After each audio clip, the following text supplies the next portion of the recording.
What if the key to winning the World Cup isn't a hero, but a sociopath? This is the story of how Japanese football's last hope for victory might be a player who has to abandon his humanity to win. He's a player whose real weapon isn't his footwork, but his chillingly brilliant mind. A mind that observes, adapts, manipulates, and completely devours anyone who gets in his way. Off the field, Isagi Yoichi is a friendly, almost unremarkable high school student. But the second a match starts, a switch flips and he transforms into a psychological monster, a predator in plain sight. This video will break down the villainous tactics Isagi uses to dominate the field, explore his terrifying evolution, and make the case for why a traditional hero just isn't enough to conquer the world stage. To understand the monster, you first have to understand the kind-hearted boy he was forced to kill. So what was the single moment that shattered Isagi's belief in harmonious team-first football? Picture this. It's a critical high school match. The goal is wide open, and he has a clear, game-winning shot. But instead of being selfish, he makes the right team play. He passes to a less skilled teammate, who misses. That one decision, born from a philosophy that taught him to bury his own ego, led directly to failure.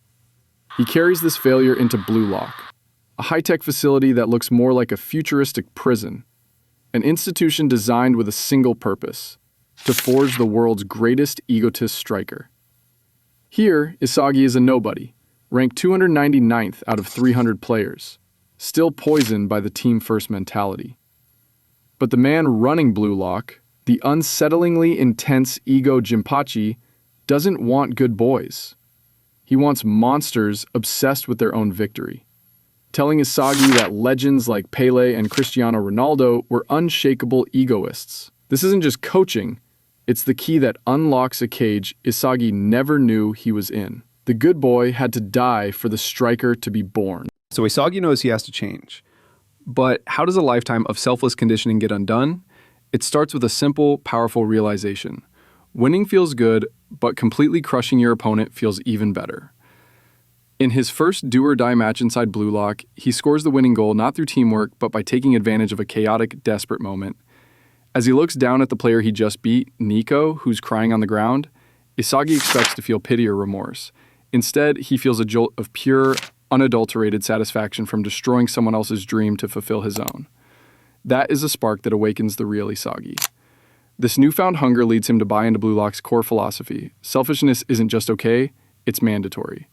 He was taught that soccer is about 11 players working as one, but he brutally learns that to survive, he has to be the one to score, no matter who he must betray. His brain is being fundamentally rewired.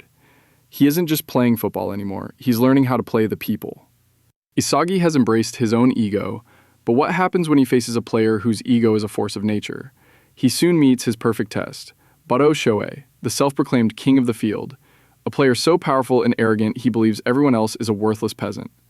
You can't control a player like Barou. You can't reason with him, so how do you beat him? Isagi does something brilliant and terrifyingly manipulative. In their grueling 2v2 match, he stops trying to change the king and instead changes himself to master the king.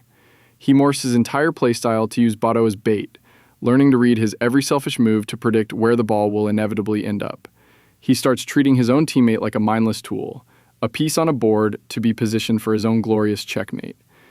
It culminates in one of the coldest lines in the series. As Isagi masters this manipulation, he looks the king dead in the eye and says, "You're pathetic, move for my goal."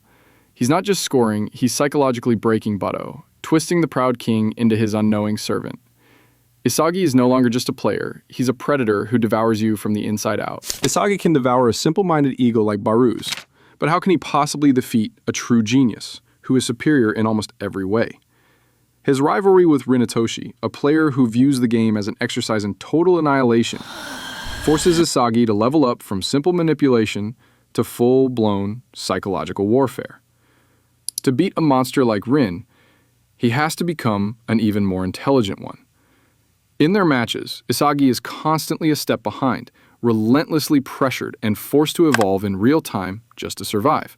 This crushing pressure forges his mind into a deadly weapon. He learns to not just predict plays, but to understand the very ego of his opponents, seeing their deepest desires and fears. He develops a profound understanding that every player on the field, thinks they're the main character in their own story. A traditional hero would use this insight to build trust. Isagi uses it to become the villain in everyone else's story, ensuring theirs ends in tragedy. The friendly Isagi vanishes, replaced by a cold manipulator who uses his words as weapons, delivering targeted remarks to shatter an opponent's focus. He has learned to turn selfishness into a superpower. All this mental evolution, from selfish awakening to predatory manipulation, culminates in Isagi's ultimate weapon, Metavision. What is the final form of this sociopathic mindset? On the surface, it's an ability that lets him see the entire field and every player on it at once. But Metavision is far more than a skill. It's the terrifying completion of his transformation. Using it, Isagi doesn't see people on the field anymore. He sees pieces on a chessboard and variables in an equation, all to be controlled and manipulated to create his perfect goal. This power becomes terrifyingly effective in the Neo-Egoist League. His rival, the world-class prodigy Michael Kaiser, also possesses Metavision, but uses it to score beautiful goals. Isagi weaponizes it, using it to systematically tear down Kaiser's entire reality. He gets in Kaiser's head not just to win, but to make him submit, telling the genius, "Kneel to me, you shitty clown." This is not the same boy who was once afraid of what others thought. This is the player Ego Jinpachi dreamed of creating, someone who can flip a switch on his emotions, see teammates as disposable tools, and sacrifice anyone to score. His evolution is about perfecting the art of compartmentalizing his own humanity, the ability to wear a mask and turn his empathy off at will. What do you think is Isagi's most terrifying mental tactic? Is he a hero, a villain, or something else entirely? Drop your analysis in the comments below. And if you love deep dives into the psychology of your favorite anime characters, make sure you like this video and subscribe for more.